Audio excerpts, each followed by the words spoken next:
Do you know about the 4% rule? And if you do know about the 4% rule, do you know the fact that that rule may be dying as it relates to your retirement income goals? If not, then you're certainly going to want to stay locked into this video today, as we are going to talk about the dying 4% rule. Hi, my name is Carson Graves, President and CEO of the Retirement Education Center. And my name is Andrea Graves, Director of Operations at the Retirement Education Center. And we want to thank you for tuning in to our Retirement Concepts videos. These videos were created to help to make the difficult and confusing retirement process simple. Yes, absolutely, Andrea, because with so many retirement concepts out there, so many retirement strategies, and of course, so many different retirement products, it really becomes very difficult for consumers to digest it all. That is why we believe that it is highly important that we work with a team of expert advisors that can help us build a comprehensive roadmap that will let our clients know when, where, and how they can reach their retirement goals. For additional concepts on how to maximize your retirement income, please subscribe to our YouTube channel and hit the notification bell to be notified when we upload new videos. So Carson, so many people rely on assumptions in order not to run out of income. Should they be concerned about the 4% rule? Well, they should possibly be concerned about it, Andrew. I won't say that you should start sounding the alarm right away, but there are some conversations around this rule that I think everyone should know about and why they are talking about changing this rule for retirement income goals. And so we're going to talk about that in today's short educational video. But before we do that, there are two rules to retirement income that we like to give you. And Andrew, what are those two rules? Well, rule number 1 is to never run out of money. And rule number 2 is to never forget rule number 1.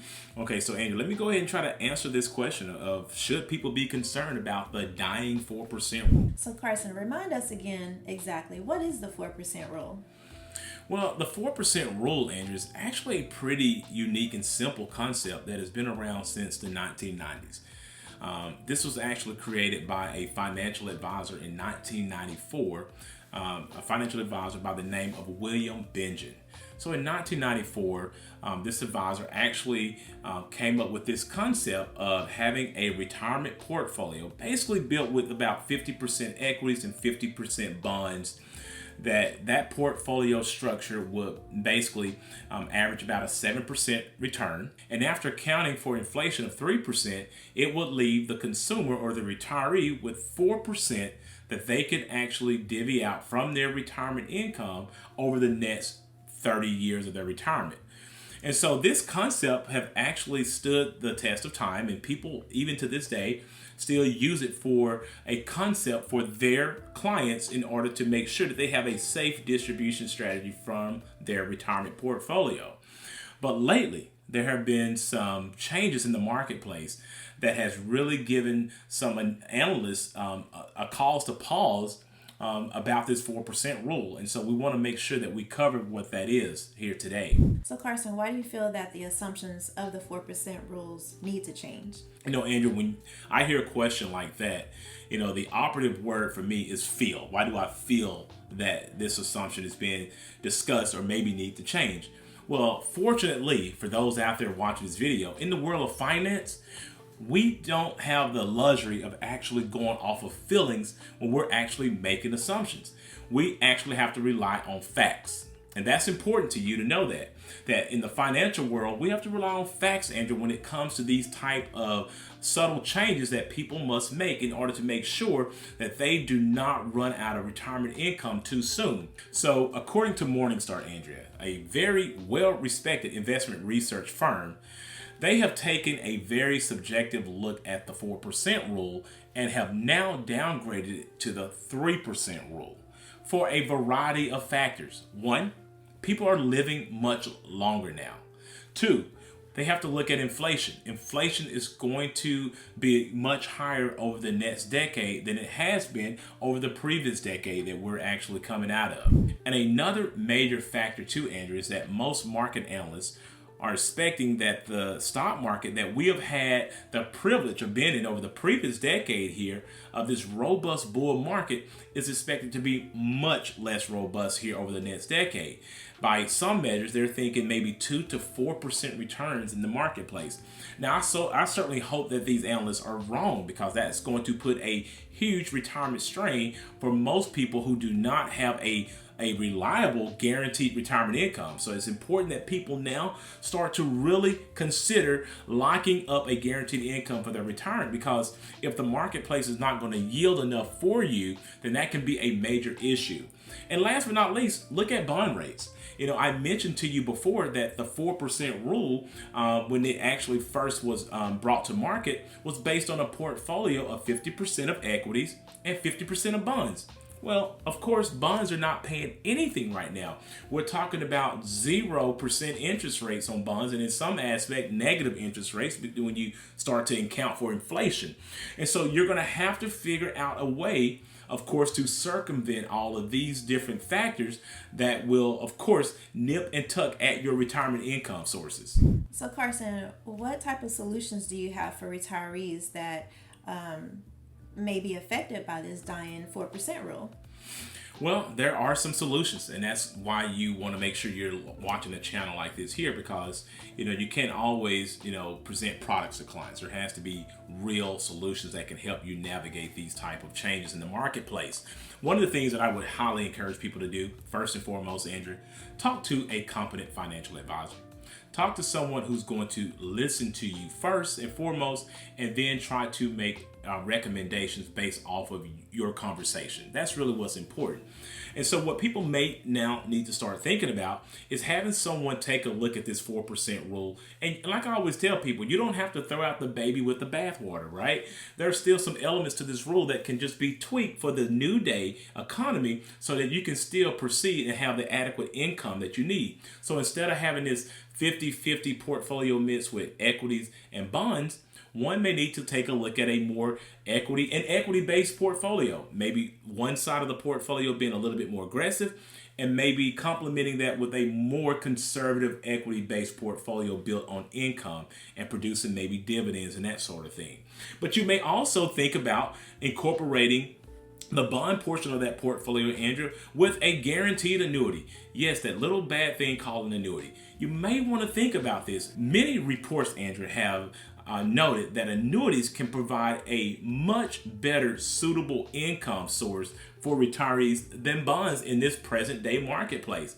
And plus, you never have to worry about the gyrations of the marketplace when you have a guaranteed annuity providing that income, as you would when you actually have bonds trying to provide you with the same type of retirement income source. So think about that very, very carefully when you start to think about, how can I navigate this idea that the 4% rule is dying? Because guess what? If you're able to do some of these things, you can still enjoy the retirement income that you need without sacrificing your income goals. A second thing that people can also consider, Andrew, is maybe delaying your retirement. Yeah, I know we all want to retire at 55 or 62 or whatever the magical age I want to retire today. But whatever the age it may be, you may want to retire early. But you might want to consider in this marketplace of extending that employment just a little bit longer, because then what you're going to do is just shorten the time frame in which you're going to have to need that retirement income. A third thing that you can do that's very practical is just simply reduce your expenses. Yeah, go ahead, sell that home, move into a less costly place to live. Go ahead and think about those other expenditures that you can do without, because at that point you don't really have to make any big changes. It comes down to what people always say: it's really not how much you earn, it's how much you keep. And so if you can figure out a way to go ahead and reduce and downsize your lifestyle, and I'm not saying that you have to do this. If you plan properly enough, this may not even be an option that's on the table for you. But for those who have not, reducing your expenses is a very easy and practical way in solving a shortage of income need. Another thing that I must point out is that you should probably look at long-term care and how to cover that. See, when you have your long-term care expenses covered, and we know that most of us, if we're going to live until a long age, at some point, we can eat all the broccoli that we want and we can run around, and that's great. We try to do that, and I encourage everybody watching this to do that. Live a healthy lifestyle. It could definitely be a benefit and a support to your retirement resources. But if not, at some point, we all may need some help in the long-term care area. And so if you can cover that into your retirement, then guess what that allows you to do? It allows you to now invest more freely into things that can give you a little bit more robust growth long term, because you have the freedom of knowing that if there is a major health care need, you have that covered as well. One other thing that I want everyone to consider in order to circumvent this dying 4% rule is to make sure you maximize your Social Security benefits. This is just one of the easiest things you can do, Andrew, to make sure that your income is never compromised. I mean, it's easy just to wait to your full retirement age in order to get 100% of what's owed to you from your Social Security benefits. Beyond that, to age 70, you can actually increase those benefits by 8% per year if you can delay to that age. And so understand that you want to speak with someone who can help you position yourself to maximize Social Security benefits, because we know that it's not just something that you can just sit down and say, I'm going to wait to age 70 to do. It's a little bit more complex than that. And the last thing that I would mention in order to make sure that you can circumvent the 4% rule and continue to make sure that you have an income source that you can rely on is that at some time, some people may have to rely on unconventional retirement sources. And I say unconventional because sometimes people don't think about these type of sources in order to provide them with income.